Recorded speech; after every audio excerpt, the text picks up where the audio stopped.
Okay, Australia were playing Portugal in St Etienne. It's finished 34 points to 14 to Australia. It was 24-7 at half time.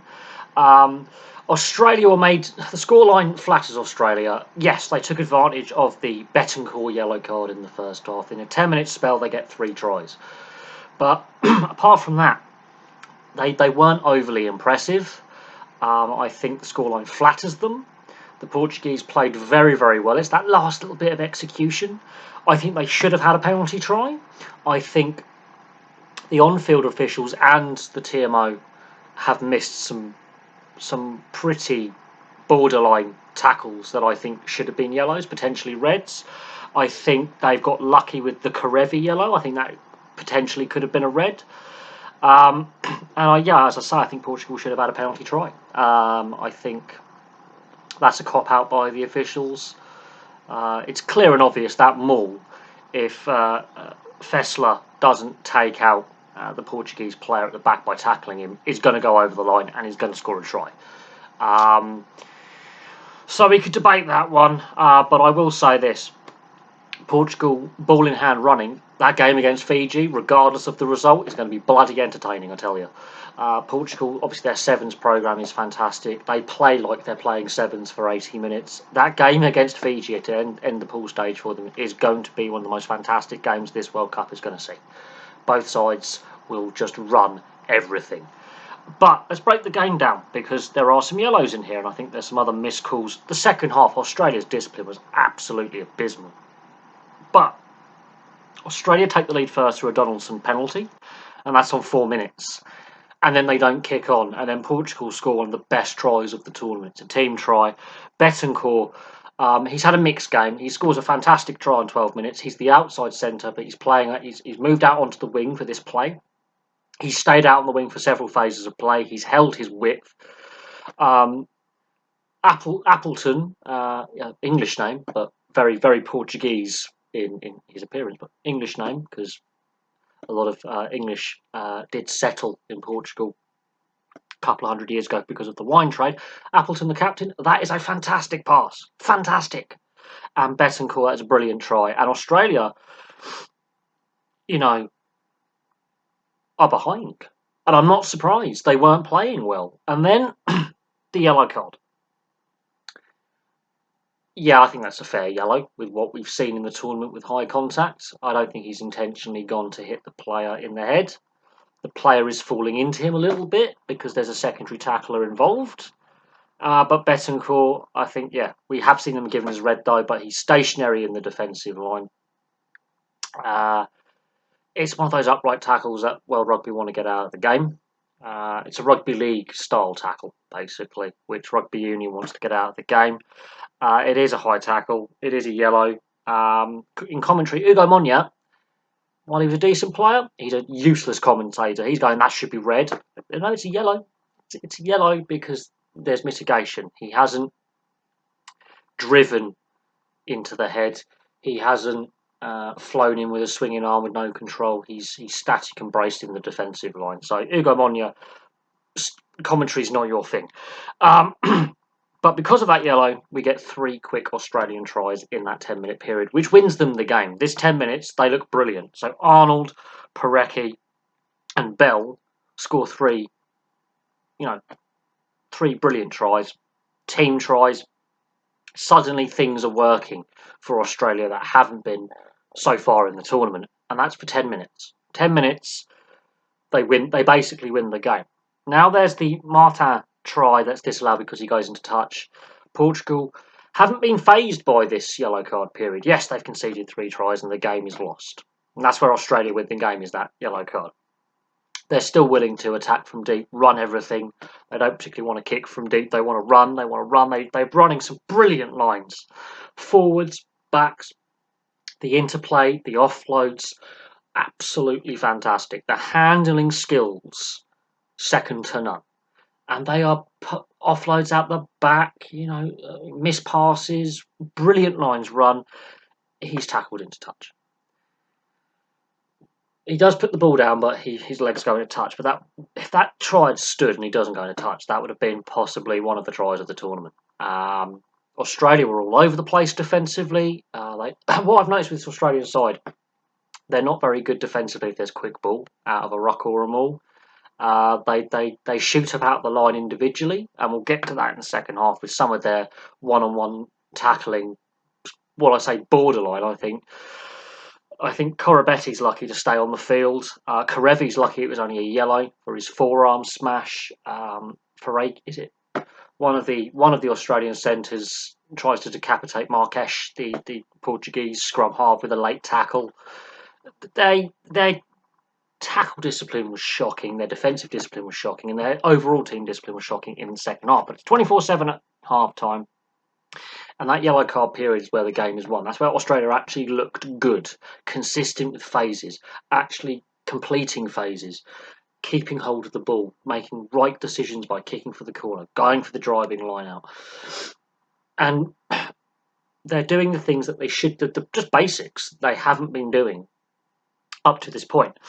Now, McBride gets his try on 47 minutes, and it's the bonus point, which is something that they did need.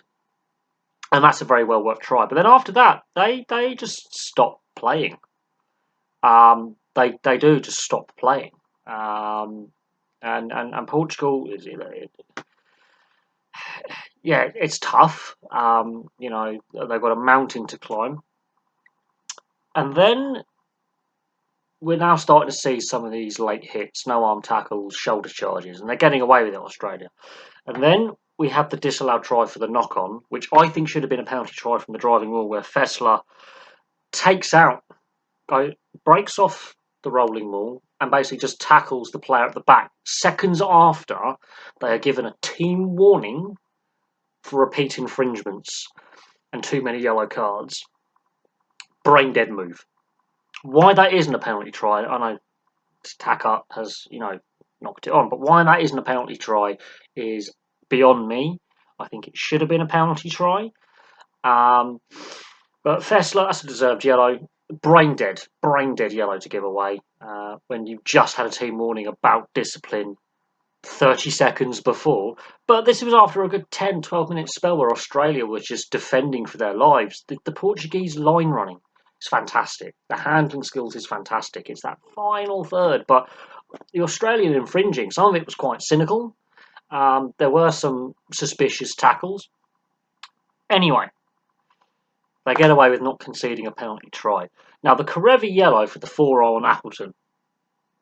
We've seen this before with the attacking player who's raised the forearm or led with the shoulder and made head contact with the defender, and they have seen yellow and or red this calendar rugby year, so the start of last season, right? He basically just forearms Appleton in the head. That is with intent. He's clearly seen him in the defensive line, seen that he's going to be tackled.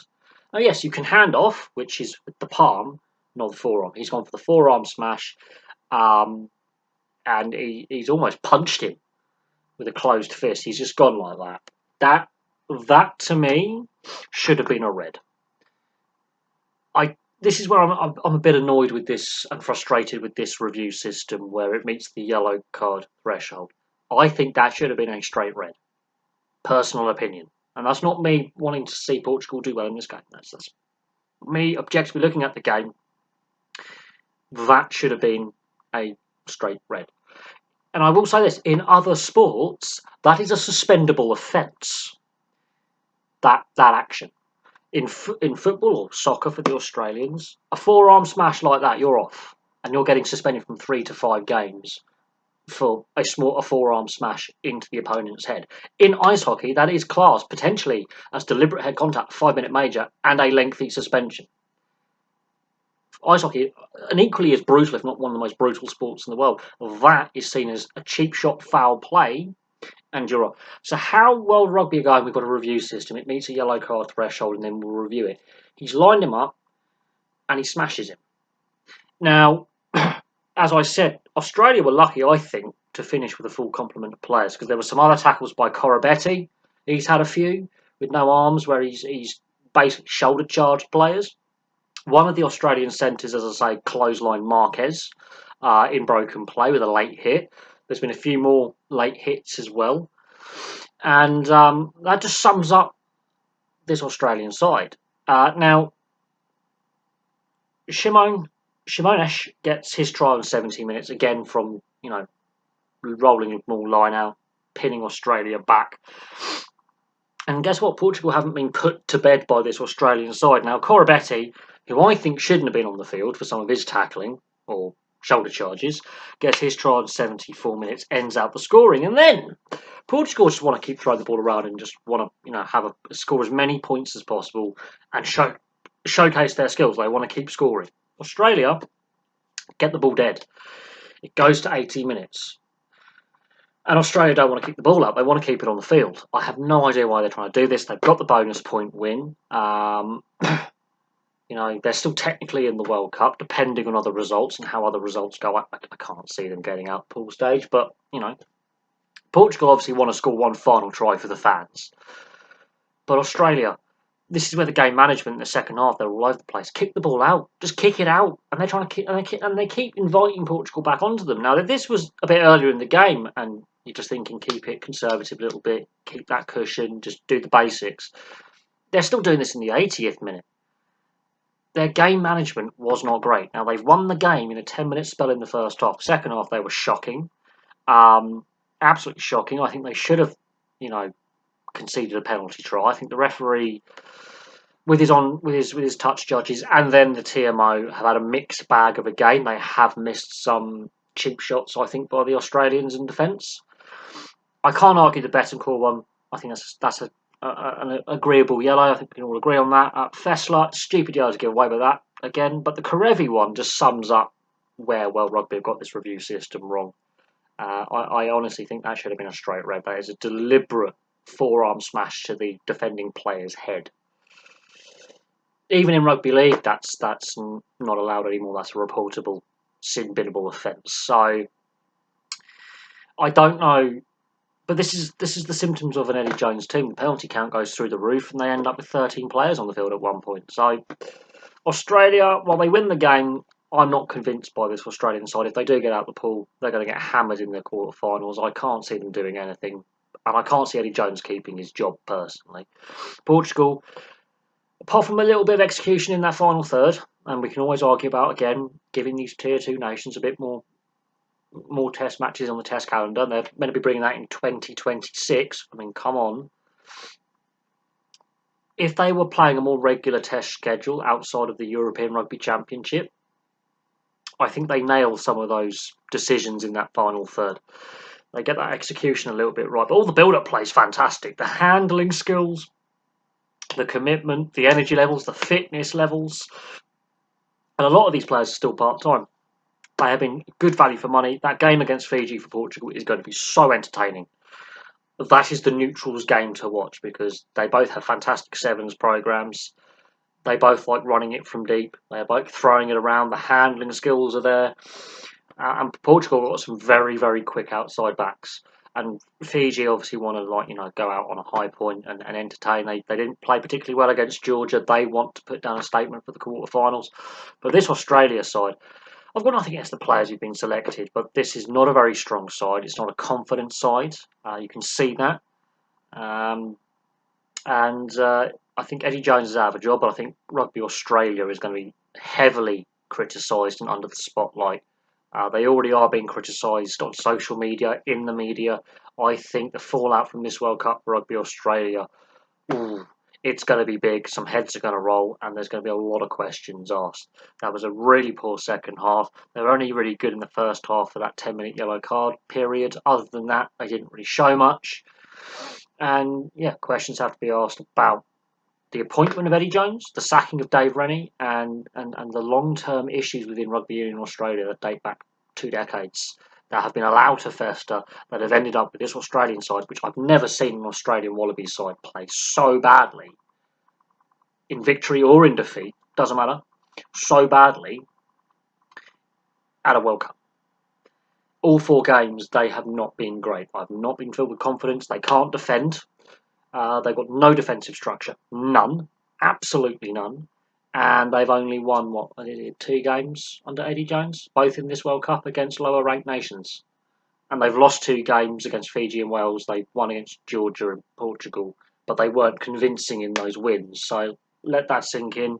But for me, for now, thank you very much for watching. Place your thoughts in the comments section below, and I will have some more content for you very, very soon. Of course, later on we have South Africa versus Tonga. That's going to be a fun physical encounter. The Springboks want to put down a statement. They lost against Ireland. They want to put down a statement, get a bonus point win, and that will really make that pool interesting with Scotland, Ireland as well. Got to face off against each other. That'd be a really interesting contest. But for me, for now, thank you very much for watching, and I'll have some more content for you very, very soon.